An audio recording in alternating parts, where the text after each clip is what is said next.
Amigas e amigos, os pronunciamentos de aplausos a esta decisão desse juiz Sérgio Moro, medieval, fascista, de condenar o ex-presidente Luiz Inácio Lula da Silva em primeira instância, revela o grau de depravação dos operadores do golpe. Já falei de alguns deles aqui, claramente escalados para essa finalidade, para fazer aí todo esse tipo de provocação barata, como esse Magno Malta, traficante da fé, Álvaro Dias, ladrão, envolvido com aquele escândalo lá de Maringá, da Operação Maringá. É sempre bom lembrar daquele escândalo, que foi o primeiro grande escândalo no qual o Sérgio Moro aparece envolvido. Trabalhava com o tributarista Irivaldo Souza, quando os tucanos desviaram lá aquela fortuna, hoje avaliada em mais de R$1 bilhão. Recentemente, esse Irivaldo Souza organizou um ato interreligioso lá em Maringá. Eu já falei muito disso aqui. É importante sempre lembrar disso agora. Recentemente, com cobertura de mídia, cercaram um hotel de luxo na cidade, isolaram, para fazer um espetáculo circense. Ele lá falando como se ele fosse um ator de Hollywood.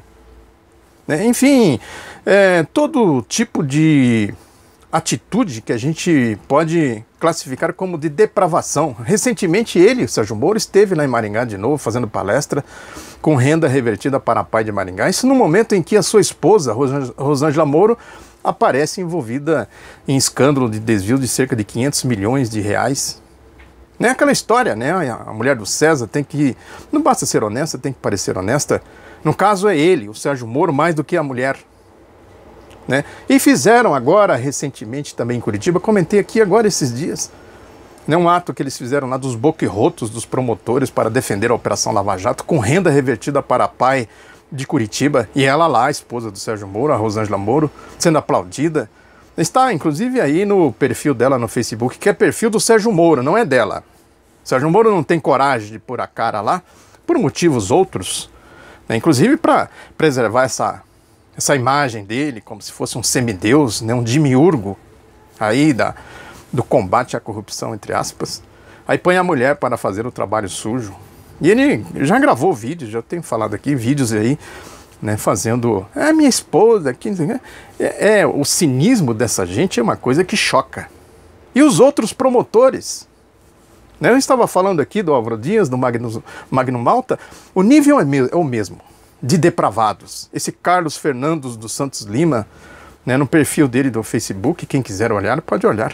Provocações com fotos do Lula deformadas, com provocação de falando de republicanismo, que a condenação do Lula foi um ato de republicanismo. A república não se presta a ser usada por essas depravações. A república é do Rui Barbosa, do Oliveira Viana, Alberto Salles, que eu tenho falado aqui, os explicadores do Brasil que se dedicaram a explicar a República, não esse tipo de gente rebaixada. E o Deltan Dallagnol, que é o principal deles, esse covarde, que fica aí nas igrejas pregando, vendendo livro, vendendo palestra, e que sequer comparece às audiências para prestar contas das suas atitudes depravadas. Cara a cara ali com os acusados, por que não vai? Enfim, é tudo isso. E aparecem agora as caras mais recentes. Esse Randolph Rodrigues, por exemplo, estranha figura, defendendo a Lava Jato. E o traidor Cristóvão Buarque, esse senador aí vendido, claramente vendido, golpista. Claramente aí uma pessoa que se bandeou de malicuia por outro lado.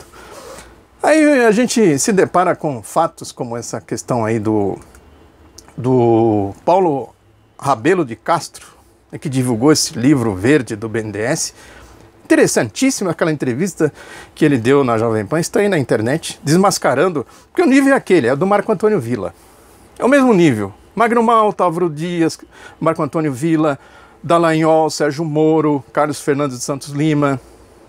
É um nível de depravação que qualquer pessoa que olha com uma certa isenção sente asco, sente nojo desse nível de gente. O livro do BNDES simplesmente desmascara completamente as versões desse tipo de gente aí. Olha como são as coisas. O país entregue nas mãos, na operação, melhor dizendo, desse tipo de gente. E vamos falar do Michel Temer? Quem é mais depravado do que quem é mais depravado aí, Se for fazer uma comparação. Eles se igualam, Michel Temer, Gedel Vieira, Moreira Franco, Romero Jucá, Sérgio Moro, sabe? Se olhar assim, só vê lama nessa gente toda aí. Esta que é a realidade. Tem aí questões, por exemplo, que comprovam isso, né? Essa questão do Sérgio Moro, por exemplo, né, suspender os benefícios do Léo Pinheiro e do Renato Duque a pedido dos boquirrotos do Ministério Público Federal. O que justifica isso? Ele já condenou o Lula, né? Quer dizer, então agora, se vocês caíram na minha lábia, é isso que ele quer dizer, né? Justifica aí, portanto, o que eu estou dizendo, né? Que eles são muito sujos, jogam muito sujo, né? Aí a gente se depara com essa situação. O Grupo Globo, olha aí, a sujeira toda emana exatamente do Grupo Globo. Dizendo, o Michel Temer comprou votos lá para aprovar, que possivelmente comprou mesmo, né? Aí foram lá estão fazendo um escândalo com isso, porque é isso, né? Utilizando, inclusive, aí esses boquirrotos, né? O Rodrigo Janot, que é o chefe do Ministério Público Federal. Observe que muitas coisas nem passam mais lá pela Operação Lava Jato, porque a missão deles já foi cumprida, conforme eu comentei aqui recentemente. E aí, dizendo que comprou voto, não sei o quê, tal. O Michel Temer claramente comprou, é uma depravação. O golpe está mergulhado numa depravação. Tem as facções aí, essa defesa do BNDES é muito sintomática.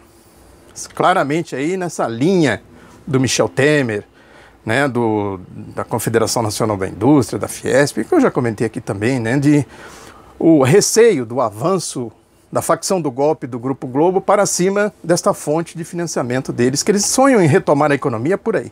E o Grupo Globo, o sistema financeiro internacional, vê as coisas de outro ponto de vista. Para eles é ganhar dinheiro em cima de dinheiro, nada de BNDES, de Caixa Econômica Federal, Banco do Brasil, Empresa Nacional, essas coisas. Mas eles destruíram tudo, acabaram com tudo. Tem aí o que resta, eles estão indo atrás de tudo isso.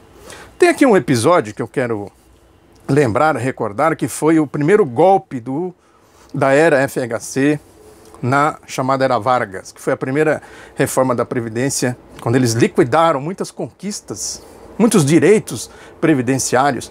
Isso foi no dia 10 de fevereiro de 1998, né, quando houve uma grande mobilização no país contra a reforma, né, e eu tenho aqui alguns dados que na época eu escrevi sobre isso, né, que eu vou até reler aqui, que eu escrevi na época, que diz o seguinte: nos bastidores da votação a corrupção fervilhou.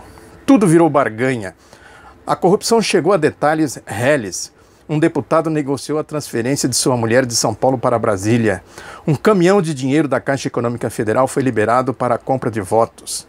E a coisa foi por aí afora. A direita também usou a repressão para impor a reforma, entre aspas. Abre aspas, o Antônio Carlos Magalhães, o presidente do Congresso Nacional, dizendo, ele disse aqui: se precisar bater, bata. Se precisar atirar, atire. Aqui não vai entrar ninguém. Eu estou aqui, disse ele, né, que era, e chamando os seguranças, né, para reprimir os trabalhadores e tal, com o protesto que aconteceu lá no Congresso Nacional. O presidente da Câmara era quem? Michel Temer, né? Ameaçou mandar a polícia militar atirar nos manifestantes se eles não se retirassem do plenário.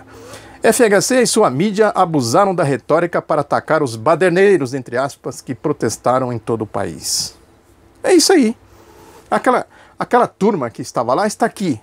É o que há de pior, podemos dizer assim, em termos de extrato social, né, comandando, operando o golpe em nome dessa direita, em nome dessa elite, em nome desse ideal escravagista, em nome da luta dessa elite para que o século XIX nunca termine por aqui. Infelizmente o golpe é isso aí, é a lama. Esta gente aí de Sérgio Moro para baixo, né, que não tem um pingo de integridade moral, de ética, né, de compromisso com a democracia, com o povo, com os trabalhadores. A sentença, portanto, essa condenação do ex-presidente Lula é o resumo de tudo isso, né? É a lama condenando os ideais republicanos, condenando a aspiração do povo, condenando o futuro da nação brasileira. Esse é o resumo de tudo isso. Muito obrigado pela atenção, divulgue o outro lado da notícia, um abraço e até a próxima.